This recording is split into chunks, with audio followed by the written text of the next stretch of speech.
So, the transporter on La Sirena gets activated remotely, and it's Jeri beaming in a small army of partially assimilated soldiers. So, this is now a combat story about taking over a spaceship, which also means we won't be seeing FBI guy anymore. Which doesn't explain why the Queen didn't just go straight to the ship after completing the mission at the gala, and play coy, acting like Jeri's just drunk or whatever. But she really, really wanted to go for a walk in downtown LA. Okay. The reason why this is key is because La Sirena, though not perfectly functioning, has a working replicator. Why didn't the Queen just transport herself to La Sirena and replace all the things she needed? Why consume car batteries? Why contact Dr. Soong? Why go to a bar at all? Why kill some random dude for the thrill of it? None of this makes any sense. So Rio suddenly realizes he put the doctor and her son in harm's way and runs off the ship with them. The soldiers and Queen, who teleport right next to them, just let them go. Maybe they're not a threat. Who knows? Jeri finds the old Borg Queen's body and the shelf and just absorbs and replicates clothing almost instantly from her body. Or maybe she does something more here. I'm not sure what's going on. I mean, how did she even do this? What is making the clothing? Or can nanoprobes eat and then reabsorb clothing? Like really quickly? Those are some impressive, underpowered nanoprobes she's got there. And then we have another slow-mo camera walk away for dramatic effect, which, what does this mean? Women are strong with slow-mo walking scenes? Okay. Talon is suddenly in the narrative again with no catch-up, no dialogue. She's just here now, and she transports everyone near the ship. Gee, you would have been really useful last episode. Nice to see you back.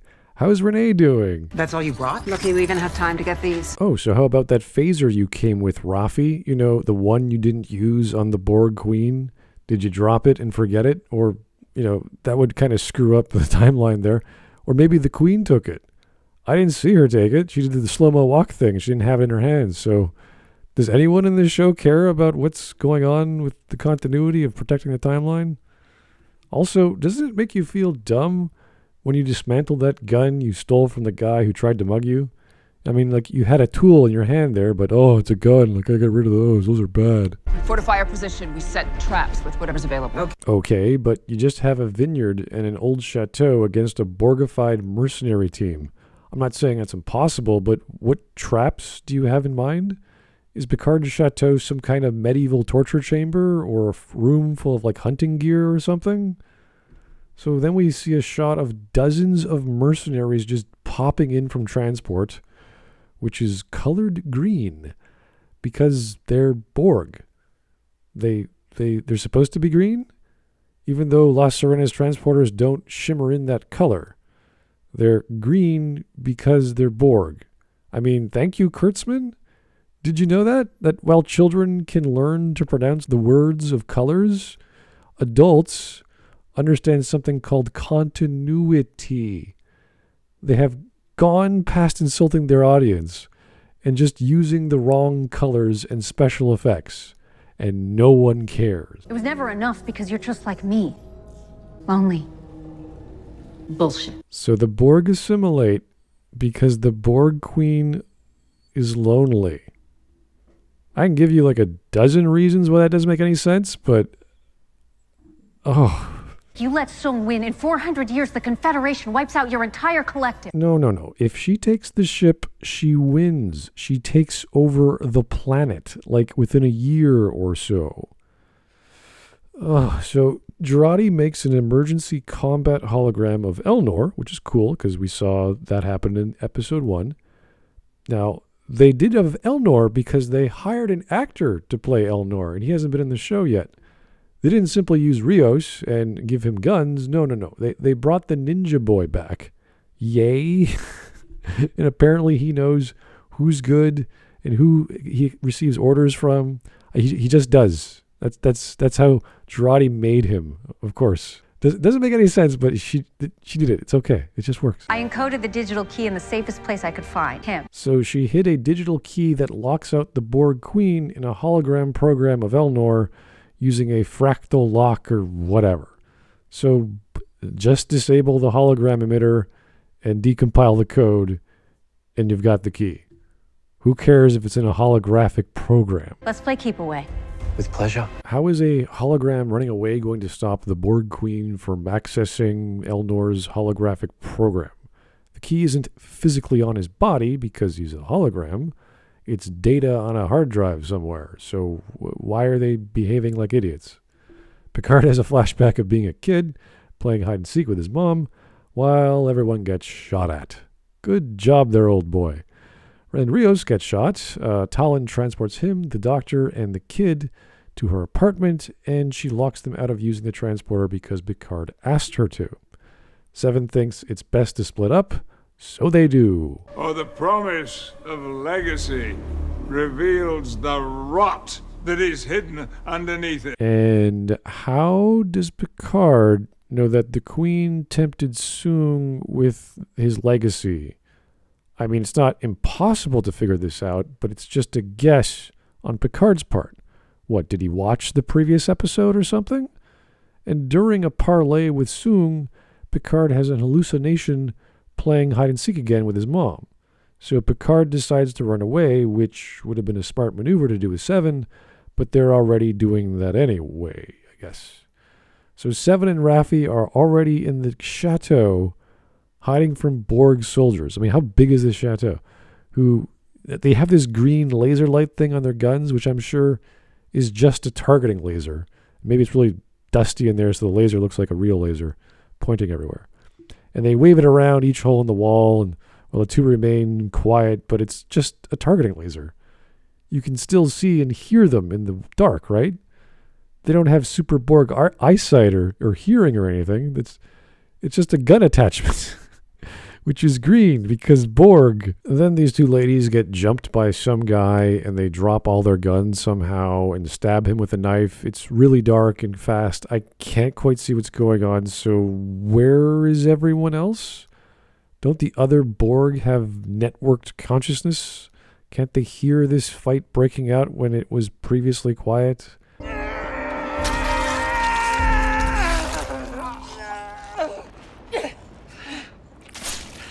How about the dying, screaming man you just killed? No, they still can't hear it? All right, so Talon shoots a merc. It kills him, but he manages to shoot her futuristic rifle away. Okay. So now they have no weapons. And Picard just remembers there are secret tunnels underneath the chateau. Again, would have been really nice to tell everyone so they could, hide with him or something. Picard then remembers his father saying, "There are 1,000 ways to die down here." There are 1,000 ways to die. Which could imply this is a death trap, or what Seven suggested, we need to set up traps. But Picard's memory didn't occur at that time, so... Oh, well! But it turns out there are no traps, so it doesn't actually matter. Dozen Borg between us and the ship, 50 yards sprint across open terrain. All we have is a knife and a corkscrew. And a nice pick. You're fucked. So Seven lost her gun somehow, but didn't pick it back up or pick up the dead soldier's weapon. Why? So now these two ladies have to run across an open field of 50 yards in the dark and a dozen Borg mercs with automatic weapons firing on them. All of them are ex-special forces. Best of the best. First they stab the first obstacle, but they don't take his gun. It's a panning sort of crane shot, and there's no way they could possibly survive this onslaught. But it just cuts to the Borg Queen hunting down a hologram on the ship. Everything here is unbelievable and stupid. Hello Ninja Boy picks up some guns from the armory, puts them all down, and grabs a sword instead, because that's what they'd have in an evil timeline of the future. A sword on a spaceship. Of course. Why not? Doctored Lady starts using a Romulan medical tricorder to hopefully heal Rios' arm wound. Of course she can. We've seen before. She can operate alien technology like a brain thingy and fix Picard's robot brain body thing. So obviously Romulan scanning technology in a different language is no problem. It just It just Soong finds the hidden entrance to the basement somehow, and Picard has another flashback of his mom. Picard finds a stock house of weapons, but just pulls out a revolver, which is already loaded, because that's totally how the French stored weapons in World War II. Completely. It's just all ready to go. Okay. It has 7 rounds, which I guess is a 6-round cartridge with 1 in the chamber.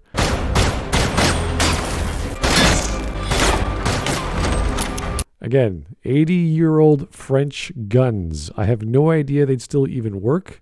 He manages to knock a gun out of the merc's hand and blow off a lock on a door, and they manage to escape. Hollow Ninja Boy starts shanking people and running away from gunfire, but why? He's a hologram. He doesn't need to. You see, in episode 1, the ECH of Rios doesn't get bothered by weapons fire. Then 7 disables the safety protocols, and he can now hurt people. So even with the safety protocols turned off, why would a Hollow Ninja Boy get hurt? That just means he can hurt others, not the other way around, because he's not real. So amazingly, 7 and Rafi just took out like a dozen mercenaries with automatic guns in a 50-yard field in the dark without guns of their own. Amazing. Rafi goes silly because Ninja Boy is here, but he then tells her he's not Ninja Boy and points out to a thing on his arm, which I'm guessing is a mobile emitter of some kind. Okay, 1, why does he have a mobile emitter of some kind? Hollow Rios from episode 1 didn't need one. 2, who else knew about this? Is this the same hollow emitter from Voyager? Because if it is, oh man, the Borg Queen is here. Say goodbye to the future. As the episode Drone in Voyager shows us what can happen when a Borg nanoprobe hits a mobile emitter, which is a technology from the 29th century, you get a super Borg who's nearly unstoppable. And 3, Hollow Ninja Boy is created with the hollow emitter on his shoulder already, which means the emitter is a hologram, or it was replicated on emulating the Hollow Ninja Boy, which is very confusing. Now, that would make sense if the digital key was in that little replicated mobile emitter, but we don't actually know that. It's never stated that that's where or what it is. It's like the writers just, throwing stuff at the screen, expecting these little details, like a tiny electronic device on the hologram's arm, which has never been seen before in this dark alternative timeline, and what it does, which makes the whole scene of these guns shooting him stupid, because a bullet would probably just destroy the hollow emitter, and then the Queen is totally locked out of the system. But no one knows this. We have no clue what's going on. So 7 wants ship access, and Rafi goes, no, it's not a good idea, but who cares about Rafi? She's an idiot, so Hollow Ninja Boy gives it to her. And then Rafi confesses her feelings to holographic Ninja Boy, who is not real. Because Rafi is a useless character talking to someone who's not there. This show is stupid. 7 then transports all the Borg mercs on the ship into the ground beneath the estate. Exactly into the walls that Picard and Talon are currently walking past. I thought she did this because they had guns in their hands and it was faster for her to do this, to possibly help out Picard and Talon, to give them weapons. But A, it looks like the guns didn't come out of the wall. In fact, I don't know where they went. And B, this is all one big coincidence. 7 had no idea Picard and Talon were here at this exact same place. Also notice how the transporter is doing the normal Starfleet transport shimmering effect, not the green Borg one we saw in the field. So when and how did the Borg transporter work? Did 7 fix it all this time? Or do they have another Borg transporter somewhere else and the Queen was using that? What is going on in this story? But 7 didn't transport the Queen away, just all the mercs. So she tries to transport the Queen when she walks in the door, but didn't work. Well, isn't that convenient? So this is a real thing in the lore, at least from Star Trek Insurrection. so it gets a pass, but fine, whatever. The Queen also walked in the door with a sword. Because she just carries a sword, okay? Which means she's going to fight Hollow Ninja Boy because Borg Queens don't like phasers or guns or I don't know. The Borg Queen and the Ninja Boy, they fight. The Borg Queen gets knocked over. And then Seven and Rafi pull out phasers out of nowhere. I mean, they didn't do this before. Why? I don't know. Let's see the dumb Borg Queen fight a hologram with a sword because swords are cool, okay? So all of a sudden, a magical techno tentacle thing comes out of the Borg Queen's back. It just does. She can always do this. She felt like doing it right now. Somehow it attacks Hollow Ninja Boy's arm and conceivably eliminates, destroys, eats, we're not sure, hits the hollow emitter thing, but it just disappears. Like the hollow emitter just disappears along with Hollow Ninja Boy. But also the real world sword he was wielding also disappears. Like it was a hologram, even though the story showed us it was literally a sword in a locker he picked up. Anyway, during this time, Seven and Rafi do nothing. So, since the Queen can make one magical CGI techno-tentacle bullshit, she can make two. So she knocks Rafi down with it, which causes Seven to look away. Because, why would she pull the trigger? Why? There's no reason. And then the Queen stabs Seven with the first tentacle she made, and that really hurt Seven. So Rafi is like, pleads, hey, don't kill Seven. And she goes to pick up a phaser, but then she gets slapped again by the tentacle, but she gets hit really hard, so she flies back. That's always fun to watch. So Picard resurfaces and it's dawn, but he gets caught by Soong. I don't understand the layout of this building, but people just pop in and out of rooms and whatever. So the Queen starts crying when she tries to stab Seven, and Jeri is fighting her and preventing that from happening. And Jeri's explaining it's all stress hormones that gives her some control back. And then Jeri makes them have hallucinations together, this time acting as Doctor Strange, and figuring out how every instance of the Borg across dimensions ends in their defeat. Like you're watching the Endgame movie, right? Where it's like, all these possibilities, but we only survive one. Nope, the Borg always lose. So Jeri tells her the Borg Queen wants a connection, and she can feel it because they have this connection already. They also want longevity, and they want discovery. And then proposes the Borg become a savior species that gives people second chances who need saving, because why not? I don't know. I guess the Borg Queen never thought of that, which is stupid because the Borg Queen, with her connection to every other Borg Queen out there ever, probably already thought of that, as they would normally a galactic interdimensional mind would have great insight. But they don't care about friendship. They care about control, right? They're Borg. They just assimilate and move on. If the Borg Queen was lonely, she'd just borrow a drone and talk to it. And build a better Borg. Imagine members who would fight harder for what they chose. Or they could just have a brainless army of automatons who fight as hard as you want them to. That works too, right? Who would lose no battles because they made no enemies. Okay, great. But if a third party would attack the so-called savior Borg, whatever, the Borg would still fight back. I mean, they would still fight, okay? You can't just eliminate fighting. What are you talking about? Attachments could grow and deepen. Well, why can't they do that now? Like Seven. Didn't you love her once too? No. In this timeline, Seven is the president of the Confederation. In the alternative timeline or timelines or other dimensions, another Borg Queen might have cared for her. out of the billions, if not trillions of lives the Borg Queen has.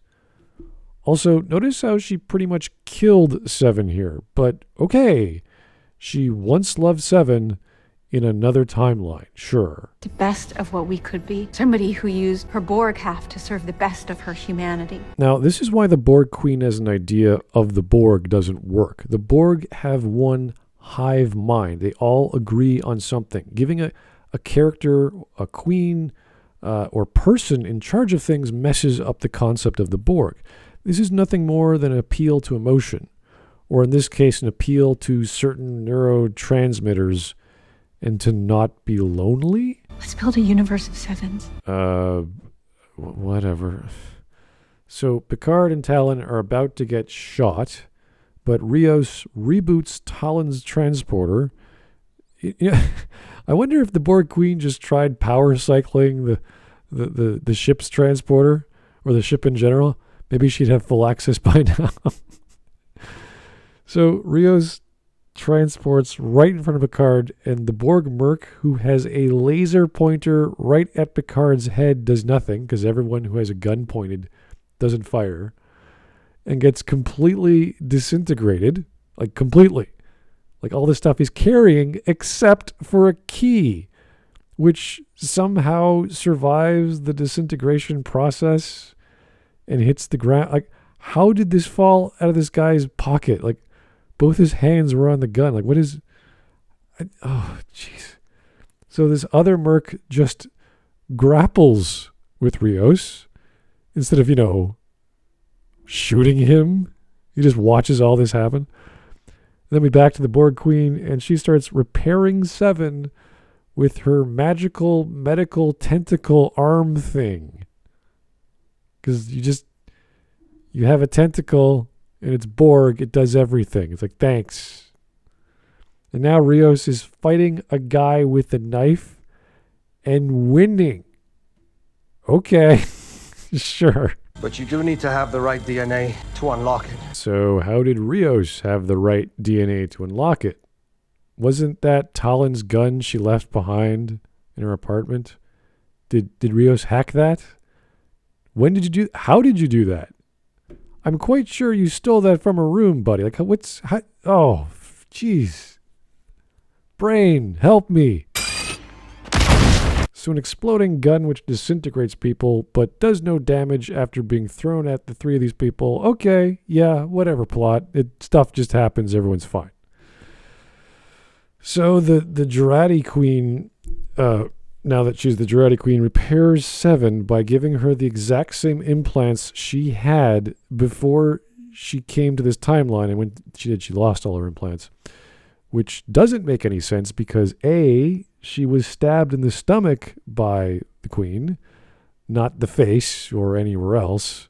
And B, this is another timeline. The Borg Queen here wouldn't know of Seven's exact implants of 7 of 9 specifically, since where she comes from, she's Annika. So how and why did the Jeri Queen repair 7 with her old Borg implants? So Rios runs off to get back to the ship, but Picard stays to pick up the key that the disintegrated Borg dude dropped and remembers that he saw his mom hang herself when he opened her door to let her out. Okay. I've spent my whole life trying not to remember. So Picard either completely forgot about her mom killing herself or always knew and just never mentioned it. I mean, that's weird, but it's pointless to the plot, so I don't even care anymore. I used to imagine seeing her older, offering me a cup of tea and asking for a chat. All right, okay, so that means this hallucination on Enterprise D was a figment of Picard's imagination. His mother never existed to this old age. So they are rewriting the lore for some, like, for dumb melodramatic reasons. Like, who cares that she killed herself? Why would you screw this up? Why? Oh. All right. So back to the Jeri Queen, which she wants to leave with the ship because she saved Seven's life, And she says the future Borg will not be the Borg they used to know, at least not from Jeri's queen, or from the Jeri queen. They're the same thing, which could this is so stupid. So doing this could completely change the timeline, right? Everything's different now. Not that that's a problem with the narrative anymore, since no one really cared about fixing the timeline in the first place. So who the hell gives a shit? So during this whole scene, Rios just can't make it to the ship in time. You just can't. Those 50 yards is just it's too far. Even though we know the ship is just right next door to the estate. So Jeri Queen takes off with the ship, goes away, but tells Seven they need to have 2 Renees, one who lives and one who dies. Okay, that's the mystery they leave us with. Now, if you know any of the Star Trek lore, there's a Rene Picard from Picard's brother Robert, who died in a fire, as per Star Trek Generations, but that's probably not what they're referring to, because that wouldn't make any sense either. So, buh. Come, we have work to do. Well, that sure would have been nice if the Queen gave the team some equipment, like some weapons or scanners or something, but okay, just you're going to lean on Talon's limited stash of tech and transporter to stop Soong from preventing the Europa mission. Good job, Team 25th Century. I